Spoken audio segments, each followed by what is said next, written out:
ரொம்ப Innocent beings வந்து குழந்தைங்க.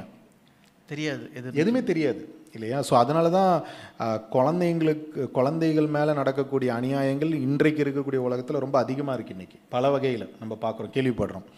ஸோ இப்போ யோசிச்சு பார்க்கும் பொழுது ஏவாள் கூட ஒரு குழந்தைய மாதிரி தான் இருந்திருக்கா. அவளுடைய எண்ணங்கள் இல்லை ஆக்சுவலாக. ஆமாம் இல்லையா? அவளோட தாட்டில் வந்து அவளுக்குள்ள பாவமே இல்லை. யோசிச்சு பாருங்க. அவளுக்கு நன்மை தீமை கனி சாப்பிடல. அப்போ சாப்பிட்றதுக்கு முன்னாடி விட்டு இருந்திருப்பாங்க. எது தப்பு எது கரெக்டாக தெரியாது அவங்களுக்கு. கரெக்டு. ஸோ அப்படி இருக்கும் பொழுது ஸ்ட்ரைட் ஃபார்வர்ட் திங்கிங் தான். ஸோ அதனால் சாத்தான் வந்து என்ன செய்கிறான்னா ரொம்ப தெளிவாக தெரிஞ்சிடுச்சு. அதனால் டைரெக்டாக அடிக்கிறான், பாயிண்ட் அடிக்கிறான். என்ன சொல்கிறான் அப்படின்னா, இந்த தோட்டத்தில் இருக்கிற கனிகளில் ஏதாவது சாப்பிடக்கூடாதுன்னு தேவன் சொன்னாரா அப்படின்னு கேட்குறான்.